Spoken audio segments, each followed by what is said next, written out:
Hi, I'm Jeff Ranke, Editorial Director of Manufacturing.net and Manufacturing Business Technology. Welcome to Security Breach. When we talk about the challenges presented to those trying to secure the operational landscape of manufacturing, it's tough to avoid what I'd call the usual suspects: endpoints, connection points, credentials, vulnerabilities, silos, and, of course, the impact of artificial intelligence. And just as there's benefits to discussing these individual aspects, it's equally important to look at things from a bigger picture and tying them all together. This not only helps us strengthen the chain, but appreciate the significance of reinforcing each of those links. Perhaps no player has helped tie all of these different players together better than our guest for this episode. Vinod D'Souza leads the manufacturing and industry vertical for Google Cloud's Office of the CISO, where he helps manufacturers securely design and migrate their IT and OT systems to the cloud. Vinod, thanks for joining us. Welcome to Security Breach. Absolutely. So from your perspective, you're working with a lot of different manufacturers. We see a lot of these vulnerabilities that keep popping up. There's more and more stuff, and sometimes it's similar, sometimes it's a little bit varied. What are you seeing in terms of working with the manufacturing sector and some of the vulnerabilities that are just these constant pains in our side? Yeah, thanks, Jeff. Within manufacturing processes, definitely vulnerability exploitation is one of the primary attack vector that we are seeing, followed by insecure internet exposure, weak IAM, and insufficient network segmentation. But that said, I think focusing solely on a list of vulnerabilities is probably misleading in the industrial sector, because many industrial environments, particularly in the manufacturing energy space, contain a lot of these systems which are end of life, and they are custom built solutions. In many cases, these come up with limited vendor support, so making traditional patching difficult or impossible on these systems. So consequently, a long list of vulnerabilities with the high, the CVSS scores from a security platform may not be the right way to reflect the business risks. So, from threats perspective, right, a diverse range of malicious actors, from, say, for example, state-sponsored APTs to financially motivated ransomware groups, they're actively targeting this sector.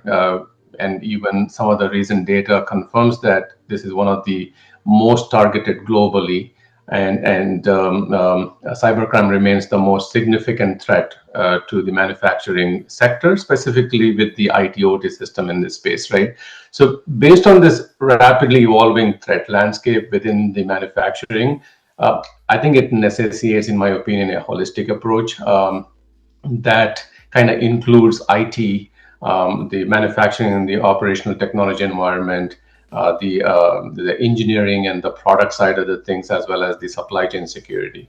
And some of the recent incidents highlight that the impact on manufacturing can be direct, which means it can come directly on the manufacturing and the operations, or it can be indirect, which is like through attacks on enterprise IT systems, and then pivoting to the operational side of the environment.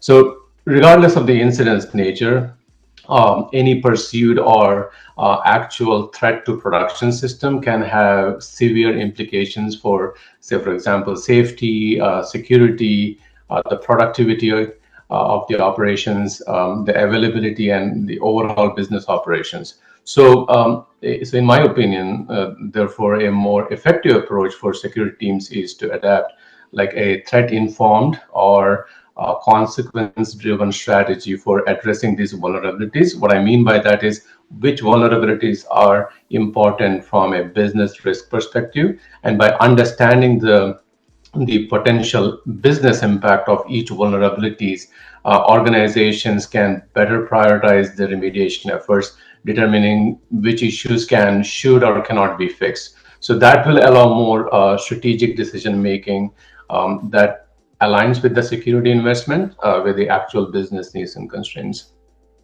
No, it makes sense. And I think you have an interesting view with Google Cloud from sort of 50,000 feet on a lot of different things that are going on. One of the things you touched on there is really interesting, and that's the segmentation strategies. We talk about that a lot in manufacturing, and it seems like a very straightforward approach, but it's complicated when you're dealing with IT and OT working in silos, new technology coming onto the plant floor all the time.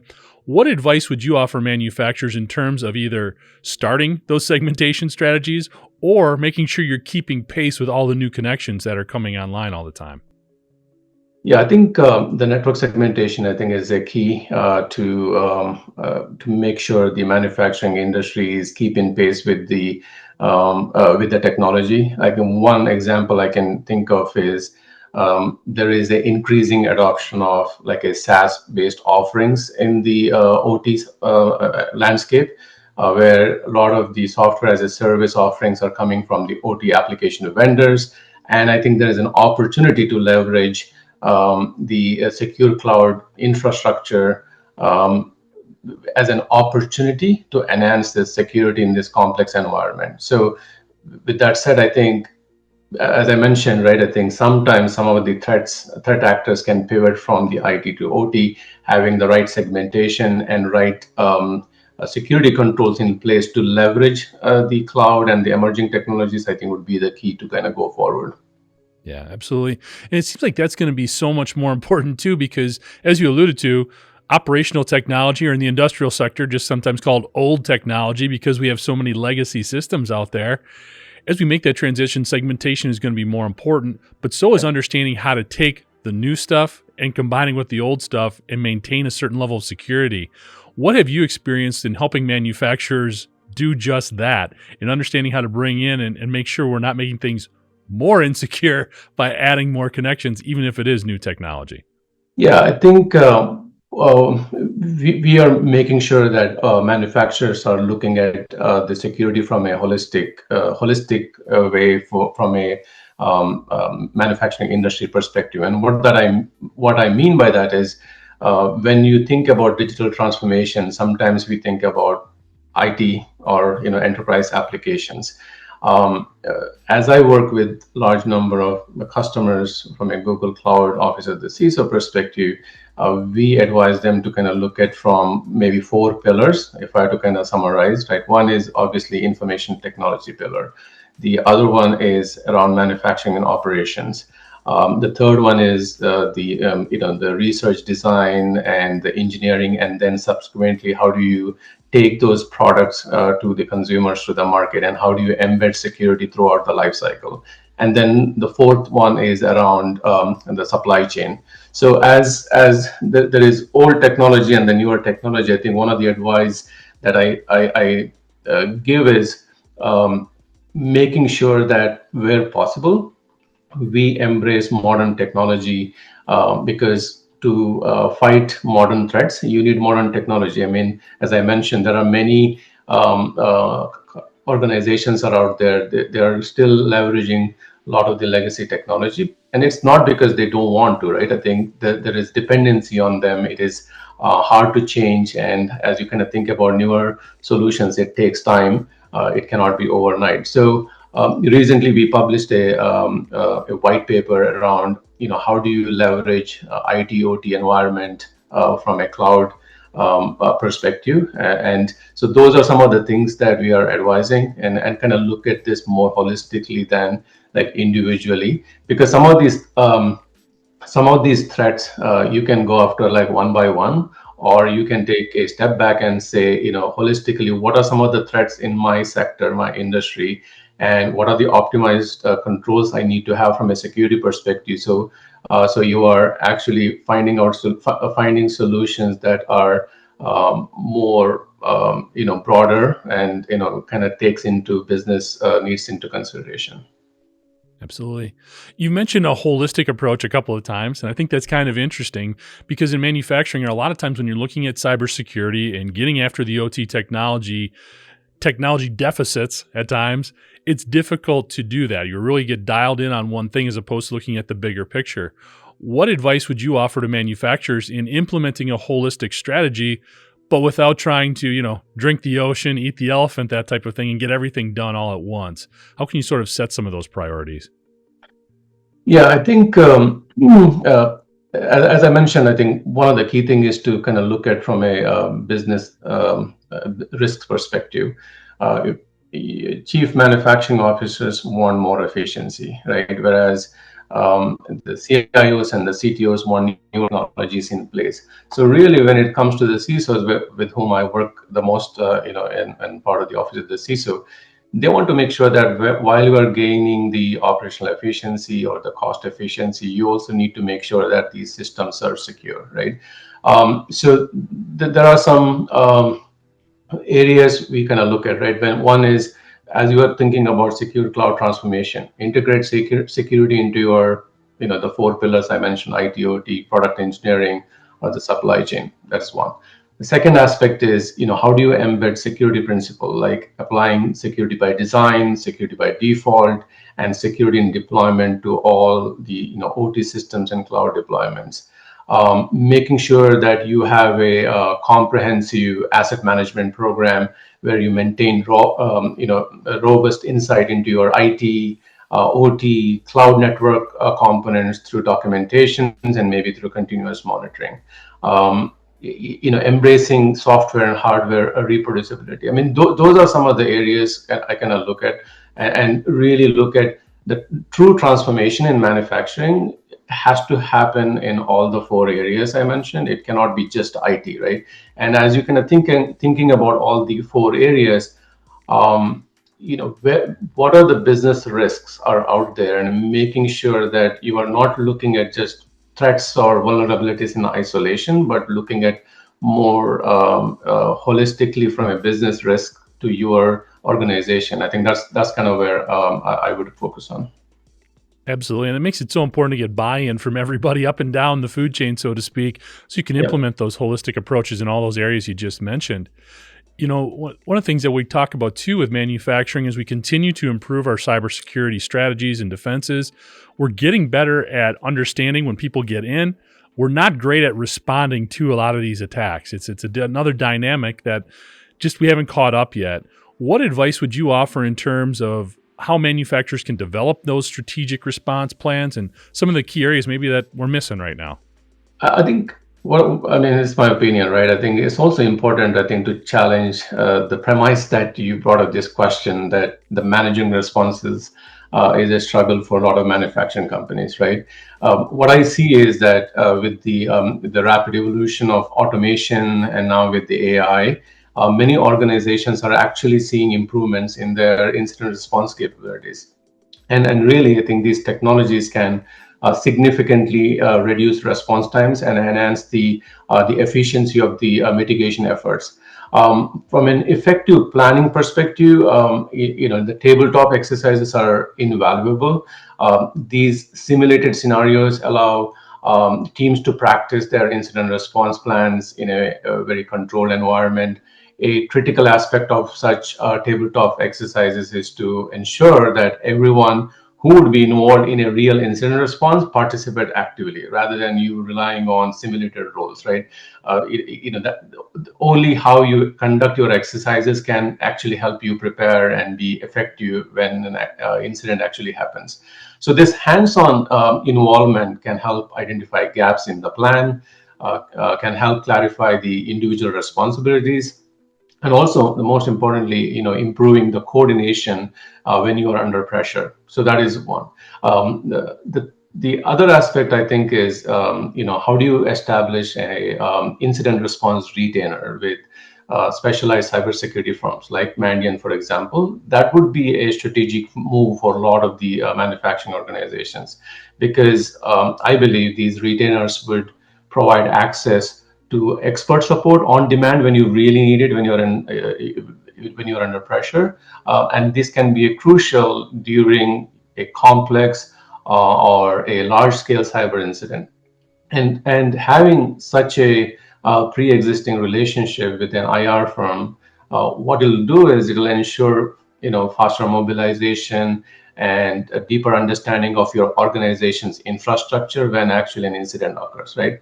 The other aspect is the landscape of cyber insurance. I see it's rapidly expanding, and it's becoming a more integral part of comprehensive cybersecurity strategies. So investing in appropriate cyber insurance policies can help mitigate, for example, the financial impact of a cyber attack, covering costs associated with data breaches, business interruption, legal fees, and recovery efforts, and things like that. So I think, in my opinion, when you think about the responses, that would be my guidance to kind of help putting it together as part of a overall plan. No, it makes sense. And the thing that I love about those tabletops and those simulations is we can get real OT guidance there on how we need to respond without really shutting anything down or disrupting the production process. That's, as you know, a big part of some of the things that challenge cybersecurity professionals in the industrial sector is, how do we deal with that potential downtime? One of the areas in particular that gets tough is when we talk about patching for some of these vulnerabilities that are coming out there. It's tough because we don't want to shut things down just to protect against things that we may never have to deal with. That's at least the mindset. But when it comes to those patches, which are so important, we know that. Do you have some strategies you could maybe share with manufacturers on how to minimize some of that disruption by implementing and still implementing a lot of these security elements that we need? I think that's a great question. To proactively minimize downtime in the manufacturing and industrial sector as a whole, especially regarding patch management, needs a comprehensive strategy, because, as you mentioned, I think it is essential for securing your IT/OT or maybe hybrid IT/OT systems, right? And the core objective, I believe, is to facilitate the digital transformation, integrating emerging technologies and streamlining operations while you are upholding the security, the safety, and resilience of your operations. So what we are seeing is a critical tool in achieving this is the implementation of digital twins. These functional, I call them double stunts, or the digital replicas, which can use real-time data to create a secure environment for security testing, allowing organizations to test various changes, like including patches, as you mentioned, right, without interrupting vital production processes. And digital twins are going to be particularly valuable for operational environments, because those operational environments cannot be physically replicated, and you want to test them. So having these digital twins can enable safe and effective risk management strategies. All right, and I believe that they will enhance security by providing a sandbox, for evaluating the impact of updates, configurations before you actually deploy into live systems. From a patch management perspective, what that means is thoroughly vetting these patches within the digital twin environment, by simulating real-world scenarios and observing how the system will respond to new patches, potential vulnerabilities, or compatibility issues, before you actually migrate them to a physical operations, right? So I think this kind of proactive approach significantly reduce the risk of downtime that could result from unvetted or problematic updates, because I mentioned there are a lot of the times you are dealing with legacy systems and custom solutions. So that is one part of the area. There are several such examples. I think if I have to kind of pick one or two, is how do you making sure that as you build your systems, you build in from a modularity perspective, so that if something goes down or wrong, you still are able to run your minimum viable operations through the system design. The other one I see more and more now is more companies are establishing a isolated recovery environment, providing a secure and separate environment for reliable recovery when the primary network is down. So I think these measures, combined with the strategic use of digital twins, could be a good framework for minimizing downtime and also to ensure like operational continuity. No, absolutely. And those are both concepts that I think manufacturers are familiar with when implementing automation equipment and new advancements in those fronts. I mean, digital twins have been something we've been talking about for a while in manufacturing. Being able to tweak the approach a little bit for something like cybersecurity makes a ton of sense and should be something that we're equipped to handle with minimal, really, investment at this point. Shifting gears a little bit, we know Google Cloud. I think if anybody asks about Google Cloud and what they're about, they think they know. But maybe you can offer us a little bit more perspective on what you guys are up to from a security perspective in helping the industrial sector. Yeah, thanks for that. I mean, at the office of the CISO here at Google, which I remember I lead the manufacturing industrial vertical, um, guide organizations within the broad sector of manufacturing through their cloud and digital transformations. And really, how do you make sure that these companies are securely adopting the cloud, right? And these companies are also seizing this. I call that an opportunity for digital evolution to reimagine the cybersecurity paradigms, right? So we partner at scale with major manufacturers to unlock the potential of Industry 5.0, which is like integrating advanced technologies like AI in a way that it is sustainable and resilient. And I see this as like a human machine partnering at best, leveraging the capabilities the Google offers from a cloud or AI perspective, right? We are continuing our experimentation and development of our prototypes and new solutions, like how we work at the facilities like MXD. I think that was, we are continuously innovating and making sure that we are partnering with other players in this space, right? Then we also partner with a number of ISACs, like we are partnering with Global Resilience Federation and joined, 4 of their affiliates last year, like Business Resilience Council, the Manufacturing ISAC, the OT ISAC, the Energy Analytics Security Exchange. We also a member of Electricity ISAC, and we recently joined Automotive ISAC. So how do we partner with the community and the industry bodies to making sure that we are influencing the secure adoption of cloud? Then we have continuously doing research and innovation in AI, and with the guidance on use cases that really help the manufacturing customers to include like architectural blueprint, as illustrative as possible, showing what are the starting points to give customers a practical foundation for their next project. We publish a lot of blogs and white papers, but one that comes to mind is the security guidance for cloud-enabled, hybrid operational technology networks that focus on actionable and tactical security guidance for manufacturing and OT systems, where we emphasize on safe and secure OT networks, regardless of which cloud provider you're using. So thought leadership is another area that we are working a lot to kind of influence better security. Then we have our own security podcast and advocacy events. One of them is like my colleague Anton Chuakin and Timothy Peacock. They talk to industry experts about some of the most interesting areas of cloud security. Then we also engage with the boardroom. We recently launched a Cyber Savvy boardroom podcast, which offers monthly episodes on featuring security leaders, board members, and thought leaders, and it's hosted by one of my colleague David Omovich and the other Office of the CISO leaders.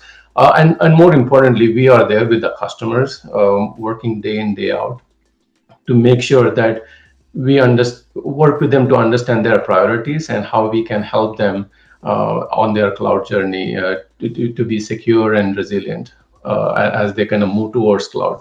Excellent. Well, I knew we weren't going to get through this conversation without talking about artificial intelligence at some point. We got to talk about AI, especially in cybersecurity. I think what's most interesting is we hear a lot about how the bad guys can potentially use it.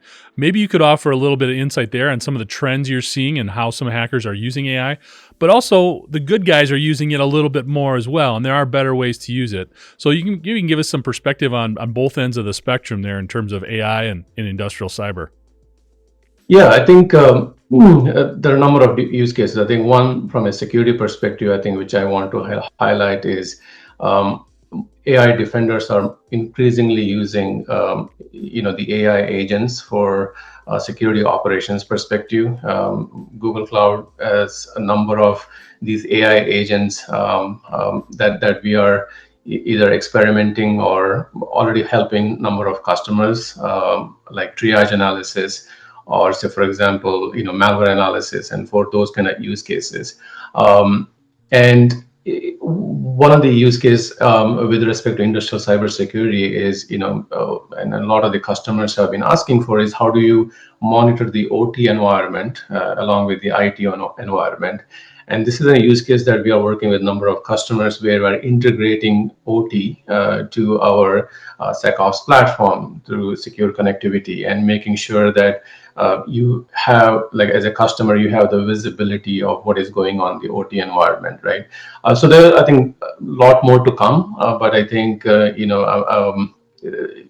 is a fast, dynamic space, ever evolving. I think. In the new year, I think there will be more use cases where we can showcase with some good examples on how we can leverage the capabilities in the industrial cybersecurity sector. AI is obviously, like you said, it's going to continue to evolve. One of the Yep. constant variables when it comes to cybersecurity is the human element. It's always going to be Yep. people, unfortunately, who are falling victim to the ransomware, clicking on that phishing link, and the hackers are getting smarter in how they're targeting and going after folks. What are Yeah. some lessons that you've learned, or maybe some tips you can pass along on how to help prepare the workforce and the folks that you're counting on to not click on those links and to respond a little bit better when they are attacked? Yeah, I agree. I think the human element, I think, is still the weakest link when it comes to cybersecurity as a challenge. But I also believe that it doesn't have to be. I think you kind of highlighted some areas. I think one area that I think is, as a industry as a whole, and I think Google does this, offering various courses from a security awareness perspective, and making sure that the gaps are not there. People are more aware of the risk, and how even clicking on a single link can disrupt the operation. So I think I feel that more security awareness and organizations coming together and really offering that education to the workforce, I think, will be critical. The other thing I was thinking, I think, from a manufacturing perspective, right? I think when you think about IT and OT security, cross training, like the OT security people going in, experiencing what it means to be on the IT security side, and also for IT security folks to kind of go and understand and spend some time on the OT side, I think would be crucial, just to kind of from an awareness and perspective, so that they understand the challenges on the both sides, and ultimately this will help to face the challenges as a whole from various threat actors and threat vectors. Yeah. Well, I mean, there's a lot of people that are listening to this. They're going, sure, I'd love for those IT guys to work with me, but right now OT is in one corner, IT's in the other, and they're having a lot of trouble talking to each other. In a lot of organizations. What have you seen in trying to bring those folks together and really getting them to collaborate a little bit more than what they have historically? Yeah, I think it's a great question. I think you hear different, I would say, different flavors of it.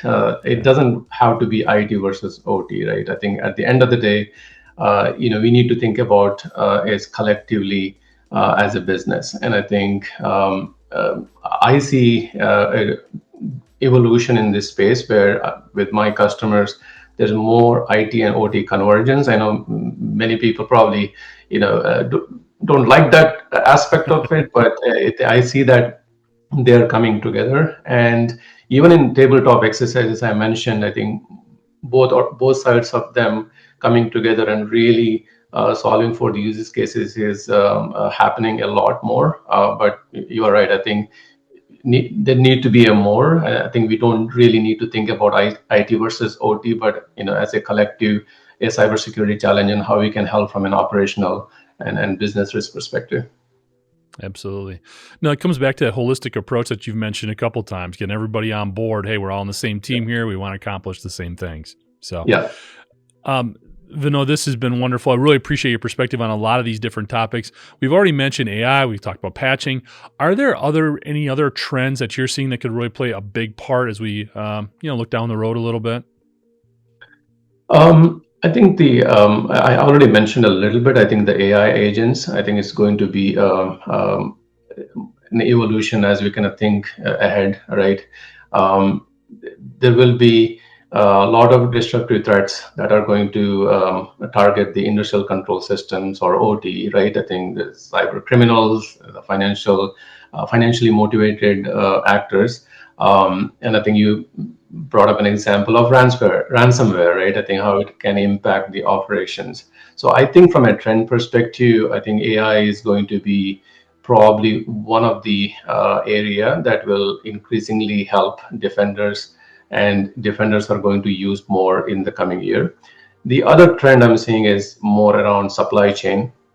I think securing the supply chain, having the transparency of supply chain of data is, I think, essential for the business operations, because that is one area I think that it typically increases the chances of threat actor getting paid because of supply chain disruptions and things like that, right? So I think those would be the other trends, and I think there will be secure connectivity of OT into cloud. How do you monitor for edge devices, and I think those would be some of the things we'll see more and more in the industrial control system side.